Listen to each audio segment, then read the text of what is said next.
Government boys high school Sultan Shahi కాలి పటాకులు cyber crime awareness programme Mogalpura inspector Srinu ఆధ్వర్యంలో నిర్వహించారు.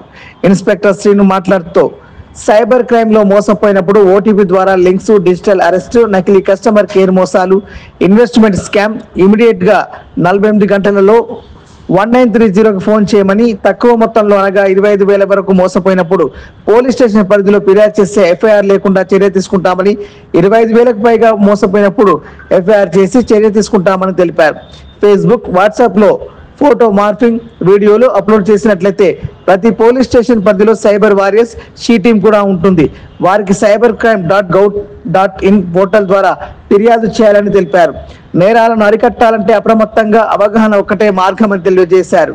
ఈ కార్యక్రమంలో SI Srisailam, SI Ravinder, ASI Ranganayakulu, government boys high school Sultan Shahi vice principal B Raghavendra Rao మరియు ఉపాధ్యాయులు, విద్యార్థులు అధిక సంఖ్యలో పాల్గొని కార్యక్రమాన్ని విజయవంతం చేశారు. అయితే ఇప్పుడు సైబర్ నేరాలు అంటే ఎక్కువ డబ్బులు పోవడమే, అంటే డబ్బులు రాకపోవడం వాళ్ళ ఉద్దేశం. ఇప్పుడు సైబర్ నేరస్తులు అంటే దానికి మెయిన్ కారణం ఏంటంటే మనిషి అత్యాశ ఒకటి, అమాయకత్వం ఒకటి. అంటే ఎవరైనా ఆఫర్లు ఫోన్లలో ఎవరైనా ఆఫర్లు ఇచ్చినప్పుడు సోషల్ మీడియాలో వారికి అత్యాశపడి, అంటే 10 రూపాయలు పెడితే 100 రూపాయలు వస్తాయి, 1000 రూపాయలు పెడితే 1,00,000 రూపాయలు వస్తాయి. అట్లా పుణ్యానికి ఎవరు ఇవ్వడండి డబ్బులు. ఓకే, అదంతా రాను. వాడే బిజినెస్ లో ఎంతో లాభం వచ్చి ఉంటే కానీ అలాంటి ఆఫర్స్ చేసి ఉంటారు.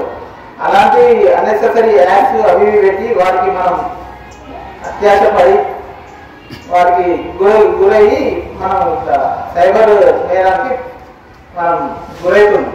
ఓకేనా? ఇంకొకటి అమాయకత్వం. ఇప్పుడు మన తాతలు, నానమ్మలు, అమ్మమ్మలు వాళ్ళందరూ ఉంటారు, వాళ్ళు కూడా ఫోన్లు ఉంటాయి.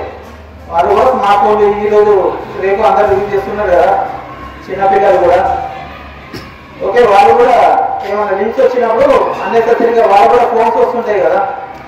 ఫోన్స్ వచ్చినప్పుడు మీరు ఇలా మేము బ్యాంక్ నుంచి ఫోన్ చేస్తున్నాం, మీకు ఆధార్ కార్డు, మీ బ్యాంక్ అకౌంట్కి ఆధార్ కార్డు లింక్ అవ్వలేదు, అట్లా కానీ అది అమాయకత్వం వల్ల అట్లా వీళ్ళ డేటా మొత్తం వాళ్ళ చెట్టు ఇవన్నీ యూజ్ చేస్తున్నాం. కాబట్టి ఇవన్నీ వాడుతున్నప్పుడు, ఎక్కువ మంది వాడుతున్నప్పుడు ఎక్కువ మోసపోయే అవకాశం ఉంటుంది.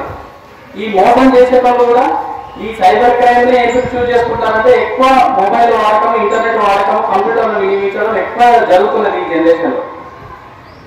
సో ఇప్పుడు సైబర్ క్రైమ్ గురించి మీరు అందరూ తెలుసుకోవాల్సిన అవసరం ఏంటి ఇప్పటి నుంచి ఏంటి అంటే, ఇప్పుడు రాబోయే జనరేషన్ లో, ఇప్పుడు రాబోయే కొన్ని సంవత్సరాల్లో సైబర్ క్రైమే మనకు ఉంటుంది. వేరే క్రైమ్స్ అనేవి అన్ని తగ్గిపోతాయి. ఈ దొంగతనాలు, ఈ పాత పద్ధతుల్లో జరిగే నేరాలని తగ్గిపోయి ఓన్లీ సైబర్ క్రైమ్ అంటే mobile related, computer related, internet related మాత్రమే మనకి నేరాలు జరుగుతాయి. అదే సైబర్ క్రైమ్. సో మీరు అందరూ దీని మీద అవగాహన తెచ్చుకోవాలి. ఇప్పటి నుంచే మీరు సైబర్ క్రైమ్ గురించి తెలుసుకొని మీకు మీ ఫ్రెండ్స్ కానీ మీ ఫ్యామిలీలో కానీ అందరికీ అవేర్నెస్ కల్పించాలి మీరే.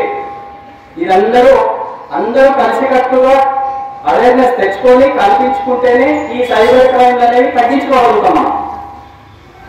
ఎక్కువ సైబర్ క్రైమ్స్ చదువుకున్న వాళ్ళే లోనవుతారు. ఈ సైబర్ క్రైమ్స్ గురవుతారు, చదువుకున్న వాళ్ళే గురవుతారు. ఇప్పుడు చదువుకొని మన ఇళ్లలో చదువుకొని పాఠశాల కానీ ఎవరైనా ఉన్నా కూడా చదువుకున్న వాళ్ళు సైబర్ క్రైమ్ కి బలి కాదు. ఓన్లీ చదువుకున్న వాళ్ళే, మొబైల్స్ వాడే వాళ్ళే. ఆ మొబైల్స్ లో, ఇంటర్నెట్ లో ఏదో ఒక లింక్ ను ప్రెస్ చేయడం వల్ల, దాని లింక్ ను క్లిక్ చేసి ఆ లింక్ లోకి వెళ్ళడం వల్ల, తర్వాత కాల్స్ రిసీవ్ అయితే ఎట్లా కస్టమర్ కేర్ అని చెప్పి కాల్స్ వస్తూ ఉంటాయి. బ్యాంకు నుంచి చేస్తున్నాం, మీ అకౌంట్ లో డబ్బులు పడ్డాయి, మీకు ఓటీపీ వస్తుంది. ఆ ఓటీపీ చెప్తే ఆ డబ్బులు మీకు వస్తాయి అని చెప్తారు. ఓటీపీ చెప్తే ఏమైతుంది, తెలియని వాళ్ళు ఏం చేస్తారు, ఓటీపీ చెప్పేస్తారు. ఓటీపీ చెప్తే డబ్బులు ఎవరికి పోతాయి, ఎవరైతే కాల్ చేస్తున్నారో వాళ్ళకే డబ్బులు పోతాయి. సో ఇట్లాంటి క్రైమ్స్ అన్ని మొత్తం ఈ సైబర్ క్రైమ్స్ కిందకే వస్తాయి అన్నమాట. డైరెక్ట్ గా దొంగతనాలు జరగకుండా ఇండైరెక్ట్ గా ఇంటర్నెట్ వాడి చేసేటువంటి ఇవన్నీ అన్నమాట. సో దీంట్లో మెయిన్ గా SMS కి లింకులు పంపడము, ఈమెయిల్స్ కి లింక్స్ పంపడము, ఏపీకే ఫైల్స్ అంటారు. ఏపీకే ఫైల్స్ అంటే వాళ్ళు ఆల్రెడీ ఒక ఫైల్ ని తయారు చేసి పెట్టుకుంటారు. ఎవరైతే ఫ్రాడ్ చేస్తున్నారో ఆ ఫైల్లో మనం ఏపీకే ఫైల్ ని డౌన్లోడ్ చేసుకుంటే మన ఫోన్ లో ఉన్న డేటా మొత్తం వాడికి వెళ్ళిపోతుంది. మన బ్యాంక్ అకౌంట్స్ సంబంధించిన లేకుంటే మన ఫొటోస్ కానీ మనకు సంబంధించిన డేటా మొత్తం వాళ్ళకి వెళ్ళిపోతుంది. ఆ ఫైల్స్ ను యూజ్ చేసుకొని వాళ్ళు ఏం చేస్తారు, మనల్ని థ్రెటన్ చేయడం అంటే భయపెట్టేయడం, లేకుంటే మనకు వచ్చే మెసేజెస్ ఓటీపీస్ ని బ్యాంక్ సంబంధించిన డీటెయిల్స్ అన్ని తీసుకొని ఫైనాన్షియల్ గా మనల్ని ఫ్రాడ్ చేసి మోసం చేసి డబ్బులు తీసేసుకుంటారు. సో మీరందరూ కూడా ఇప్పటి నుంచే సైబర్ క్రైమ్ గురించి అవగాహన పెంచుకోవాలి, ప్రతిదీ తెలుసుకోవాలి. ఇట్లాంటి మెసేజ్లు కానీ కాల్స్ కానీ బ్యాంకు నుంచి కాల్స్ వచ్చినా చాలా అలర్ట్ ఉంది, అది జెన్యూనా కాదా